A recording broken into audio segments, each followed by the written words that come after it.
Hey everybody, Jay Barbino here. Welcome back to StarCraft II, a war story created by Dudki. We're heading in for our Completionist playthrough of Mission 2. It's not really Completionist, though, because we're not doing the Nightmare achievement, but we are going to do the Veteran achievements and get all those points and the secret and all that stuff. So let's just go ahead and get started. You know the deal. It feels good, because now I'm, like, back to the present. I recorded those first two missions before deciding to go back and kind of change up the formula. And it was weird because I had to do some goofy editing and record a new intro for Mission 2, etc., etc. And now we're just back up to date. Everything's normal again. So things we want to do, again, we know where the secret is for this one because we did find it in our initial playthrough by pretty much random blind luck right at the beginning. Because I had kind of a thread to tug on with the idea of looking at the critters that existed. We go start briefing, and then we say skip briefing. And again, I recognize there's probably many, many people who I hope are really enjoying the story of this campaign and learning more about the characters. And you got to watch the main original playthrough of each mission. That's very important. You got to do it. If you're watching this, right, you need to have watched the actual initial thing. So we play on Veteran. Kind of curious here. Cooldowns reduced. Reduced starting resources. Bigger attack waves. Some sections and map mechanics are altered or removed entirely. What? Okay. Well, that's interesting. Okay, so rather than doing the optimized logistics, I've learned my lesson. We're just going to go combat drugs, most importantly, because that way we don't even have to worry about bunkers. We just stem our Marines and run them back and forth. And here we go. And then regarding the codex, again, I made that decision on like the normal storyline playthroughs where I let them play, but I don't read them aloud. That's nice because it's just so much talking. In the past, in terms of cinematics, I'd play like one Odyssey mission every 2 years. As they're released, it's not that infrequent, but it's infrequent enough that I'm like, okay, I can record an hour and 45 minutes here, but for a full series here, it's a lot. So let's get started, and then we'll check the codec for the achievements, and then we still want to check the contacts just to get these out of here, and then we have to go back and get the secret before I forget. So we skip those, and that's all done, and then obtain all available points, of course, and then kill all Ravager units. Just kill all Ravager units, and we know that they're just sort of sitting around the town, right? On the fight ahead. We know they're just sort of hanging around the town, so we have to have a defense, and then we take a small group of Marines to just try to force unburrow as many as possible. It was this one in the back, wasn't it? See, like that Urubu, I don't think was even, like, it didn't look any visually different or anything like that. So, the secrets are incredibly vague. And, again, this one I had sort of a little hint to look at the critters, but for future ones, I really have no idea. But we'll worry about that in our follow-up playthroughs, and not worry so much about it in the initial playthrough. And then, yeah, this section, they make you walk slower. So in order to get the full number of points, we have to hit that optional objective as fast as possible. It's under 2 minutes. So what I'm going to do, you start with 3 Marines. There are some burrowed Ravagers. I'm just going to stem the Marines and run them past the enemy. They'll all die. That's just the way it is. And so be it. And then, but it will get that bonus objective as soon as possible. I think we have to go up here, actually. I can handle it from here. We work well together. But, I've talked to Dudki a little bit about this on his Discord, about how I feel about that. And the issue is because you can't use cheats. The cheats are disabled to earn any points. The issue is, you get this in the first 2 minutes, and because the timer is so tight, you realistically can't actually get it without knowing where it is in advance, which means you have to play the mission, find it, then restart and get it again, but it's a holdout mission, so you get it in the first 2 minutes, then you have to sit through the whole map and do the whole defense part again, and you can't just, like, use cheats. It's not that big of a deal. That's fine. Let's go ahead and just get these out of our thing, but again, it's like... And I wouldn't mind replaying the maps as I'm doing now, but like right after I play it and it's like over an hour, I don't really feel a big incentive to replay it, even though I know I can skip the cutscenes. Even though I know I can skip them. I don't know how else to explain it. That's just my general feelings on this situation. Just keep queuing up SCVs. And then we're going to just stim and we're going to blast through this. Roger that.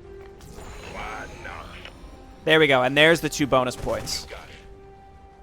And then these 3 guys are dead, but maybe they can at least kill some of those Zerglings. Skip? Maybe we should have watched that just because it might be different because we got the 2 bonus points. I'm not sure. We did reset the Ravager. Never mind, they're dead. We got another codec. That, you know, because we got that, that might be why you get the extra codec now that I'm thinking about it. Skip that, and then, okay, we're up to date on the codex. We know we want to bunker down here because of those Viking drops. And again, I also want to clarify my thoughts on that because this is the perfect time, I think, to actually kind of follow up on what my general thoughts are about the actual gameplay when I'm not sort of like, okay, we just got through this cinematic, let's just play the game, you know, general mood swing there from Jay Barrino.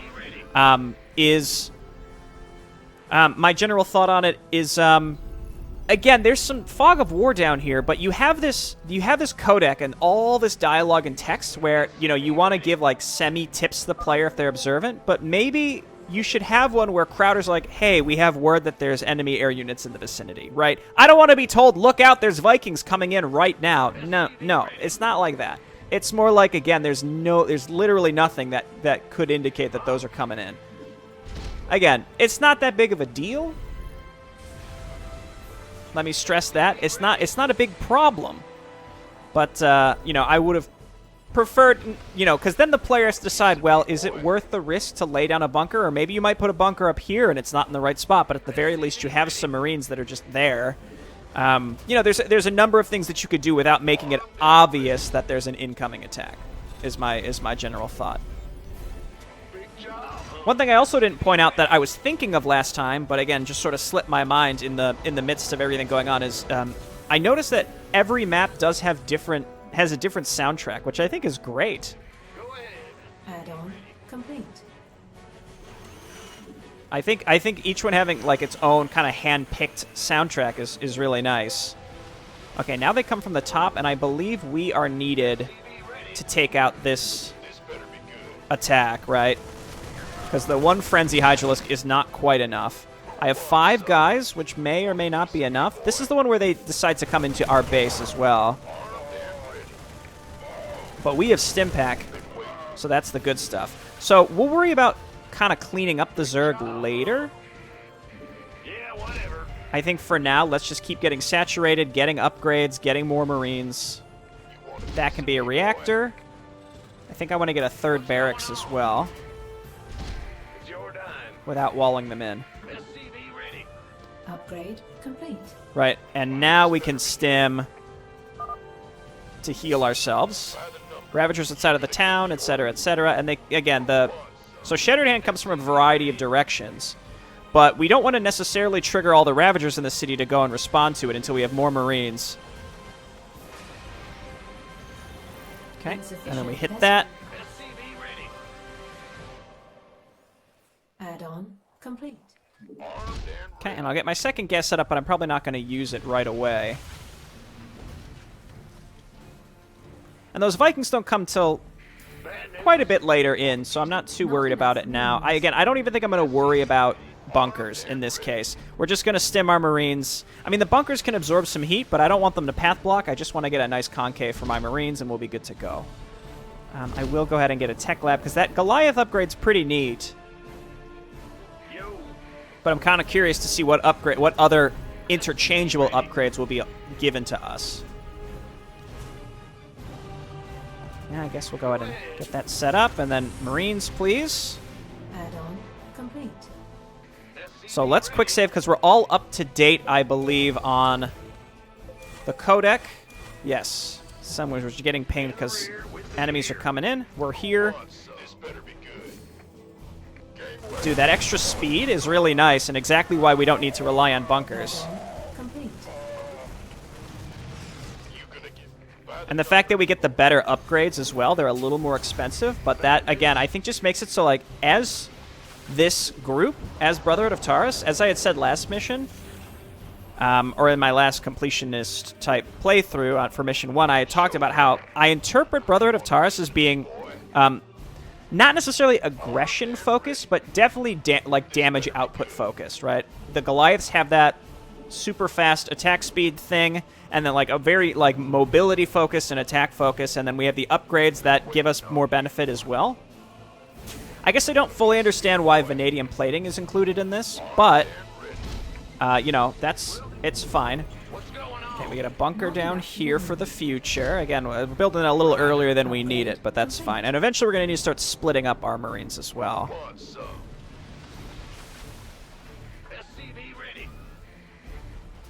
And I guess we can get overdrive. We don't necessarily need it yet.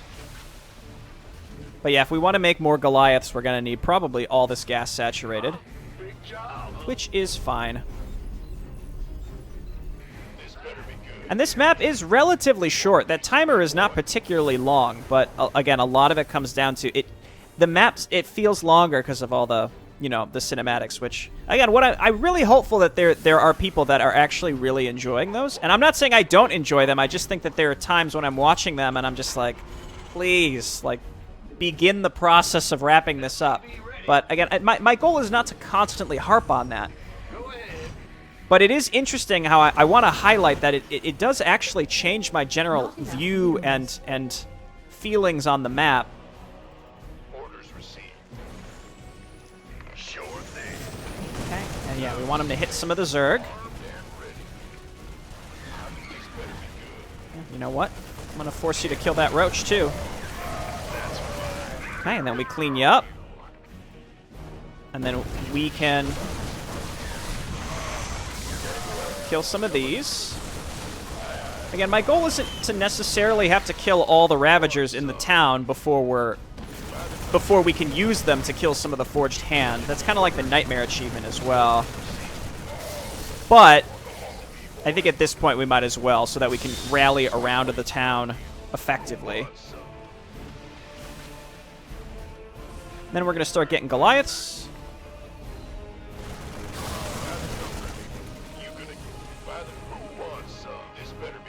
Upgrade complete. I mean, a big part of it is just finding them. Like, they're all over the place. It's a relatively small map, but it's surprisingly difficult to actually find them all. All right, we have to actually kill that guy, the Ravager. Are they actually called that? I wouldn't be surprised if Dudki changed the name, but we'll have to find a Ravager and actually click on it to know.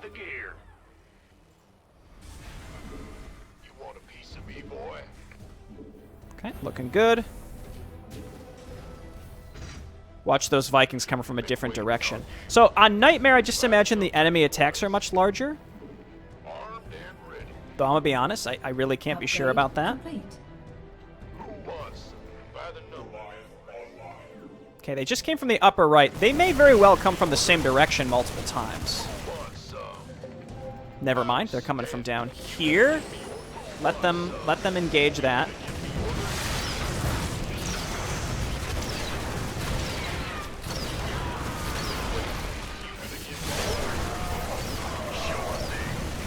All right.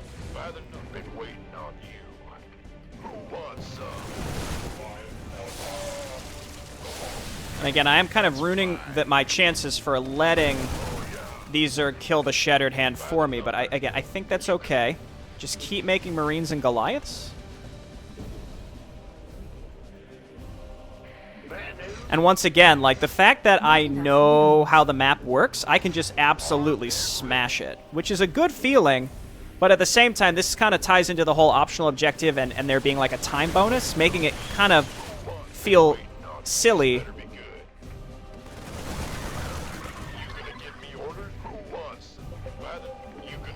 In the sense that, you know, again, it's nice to kind of have that mastery feeling, but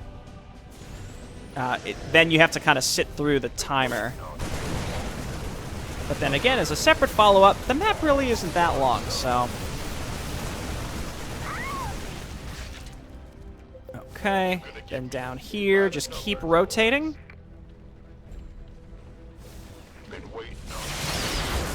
Ouch. Oh, I didn't get the overdrive for the Goliaths. I thought I did. Okay, I think we got most of the Zerg in the city, in the little town area. Base is under There's attack. the Vikings. Let's get Upgrade overdrive. complete. No problem.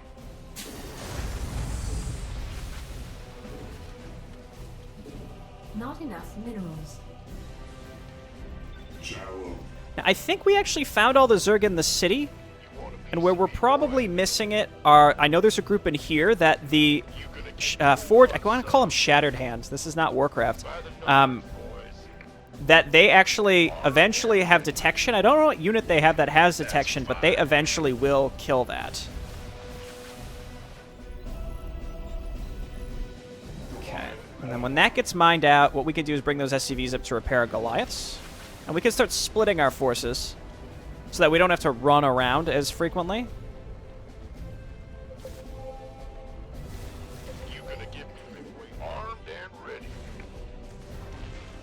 Upgrade complete. Okay, and then again, we're faster. Right? We're much faster when we're stimmed.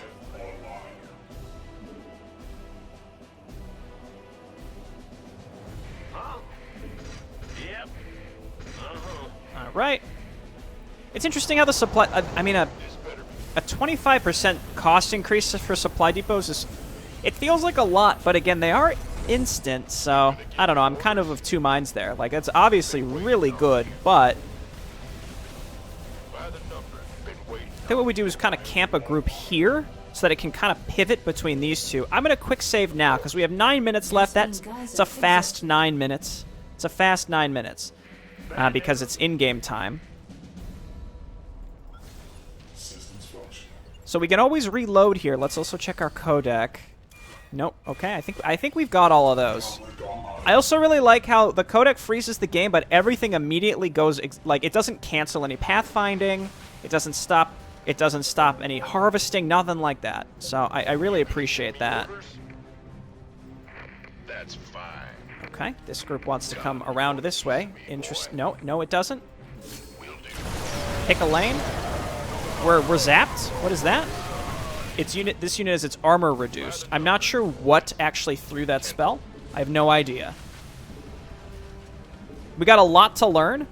Part of my concern, and we saw this as when we were playing AWS Faction Wars, is I feel like all these factions have so many interesting abilities, it's going to be impossible to keep up with them because combat happens in the blink of an eye, because when everything has an ability and the AI can just use it all really fast. I mean, even something as what you'd consider basic, like Hydralisk Frenzy, that is an absurdly powerful ability. So, you know, if you put in a couple Hydralisks in every attack wave, that's going to have a massive, massive impact on how the map is played. There we go. Just got... Yep, because they went ahead and they killed that group in there that I knew was there. Oh, turn red, baby. I still really like that. Now, I don't want to be focusing too much on, like, constantly having any, like, usable abilities, because that's the other thing, is if you're on a map where... Or, like, even just the mod in general, where combat is happening very, very fast and you're replacing your army very quickly... you know, having to cycle through and use multiple abilities on multiple units, unless that's going to actively change the fact that your units are going to evaporate, and, like, really, like, necessarily change the outcome of a fight. You know, I'm not too keen on having multiple abilities on multiple units that we have to manage. It's just, it's a lot to have to deal with. So we already got the achievement. We did get the secret at the beginning. We did get the townsfolk, and we want to make sure we're mousing over these to understand the time limit. And again, the only, like, real feedback I have about that is it's the time limit. I think that is an issue for the reasons that I had already gone into. 2 minutes is incredibly tight. I think I did it blind in, like, 7 minutes, which I think was entirely reasonable. But then, you know, the expectation is like, okay, I found it. Oh, but it was 2 minutes, which means you definitely have to replay it. And what I should have done was simply restarted at that moment, rather than finishing the map, thinking, oh, I'll come back and do this later. But that was also at the point when I thought maybe I could just do it again with cheats. I could just throw a couple Marines at each entrance and then get up and leave, you know? That was not something that was able to be done. But I didn't know that at the time. So again, my knowledge of how the mod in general is functioning is constantly being updated, and What's going on? I think now that we've made it through 2 maps and I've decided how I want to actually approach this series with the replaying and all that, I feel a lot more comfortable. I feel less irritated. And, you know, that irritation, a lot of that came from simply having to make a series, right? If I was playing this by myself, I typically really like grindy stuff. You know, hey, I'll replay the map. But a lot of it was like, well, I just spent an hour and a half recording this. I didn't really set aside enough time to have to play it again in order to get the points to move on to the next mission to have it. So now that I can kind of utilize that to make videos, right, to be able to put them on the schedule, helps that anxiety, that general angst that I have about that whole situation. Again, now for you, the viewer, I understand you likely just do not care about this. But hopefully how I'm describing it makes sense. Man, eventually, sometime in the far future when we play as Forged Hand, and like we get medics, cool, but we don't get Stim Pack. I don't know how I feel about that, boys. That's gonna be something, all right. Go ahead. Go get a couple SCVs in here, and 2.5 minutes. Been waiting on you. Got it. Dude. Mad Goliaths, let's go. All right. I'm kind of I find it interesting that there's not an achievement to not lose any infested structures. That seems like a really obvious one that you'd throw in as an achievement, because like this one only has 3, you notice. One of them is always going to be get all the points, which we're on track to do. And then one of them is the Nightmare one. But the last mission had 5 achievements. You know, there was the Nightmare one and then all the points, sure. And this one, you know, we're down to 3, and I'm kind of surprised. My point being is that the achievements aren't hamstrung by like, oh, there are only going to be 3 per mission, right? Because there are some that would do that.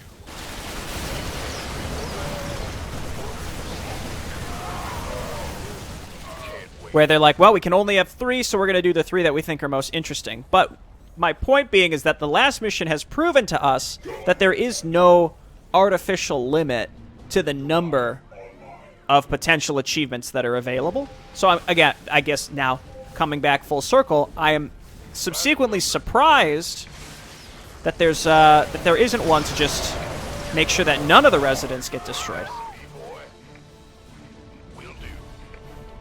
I feel like rather than there being a time... you know what? Dude, multiple birds with one stone. Here you go, Dudki. I'm solving the problem that I created. that I was the one that pointed out. So that's very, very pompous of me to do. But here's what you do. You remove the time restriction to the locate the townsfolk. You could have a timer on it, and if you just don't get it, then you fail it, right? You put like a 5 to 6 minute timer on it. But then add another bonus objective that's like, don't lose any of them, and then you get extra points for that, rather than there being extra points for finishing the bonus objective faster. But it really depends on how married you are to the idea of having a time limit on the... not a time limit or a time gate per se, because you can finish it, you just don't get as many points. But you understand what I'm saying, like, you get more points for doing it faster. And this is 15 seconds. This is something that, again, I find very specific only to this map, right? With the time limit on the bonus objective and the fact that the map is timed and the fact that cheats are disabled to get the points, etc., etc. In any case, let's go back to the launcher. We could see how we did, and the answer is I know we did quite well. And, yeah, so we got 2 of the 3 achievements. The Nightmare ones, nah. But let's look. Just to make sure it all registered, we've got all the points available from Mission 1 and Mission 2 now. As we go into Map 3, we can see what new potential upgrade choices are available for us for our Marines, and now probably Goliaths. Achievements, Abada Boom. Looks good, and then this one was use Ravagers to kill 30 Forged Hand units. So I'm thinking you probably... That's actually very difficult when I think about it, because 30 is quite a bit. I'm going to assume on Nightmare there are more Ravager units. But the thought is, you have to clear like one lane in the city to move your units through, but leave the other Ravagers in the other lanes and purposely don't path through it. And then as the Forge Hand comes in, you have to like kite them into the remaining burrowed Ravager units. So again, I find this would probably be more difficult than it seems on the surface, but again, maybe it's something we'll tackle in the future. Alright, thanks everyone for watching. We'll come back and play Mission 3 next time for the first time. Strap in for lots of story stuff. I hope to see you there. Don't be sleeping on it. Bye-bye.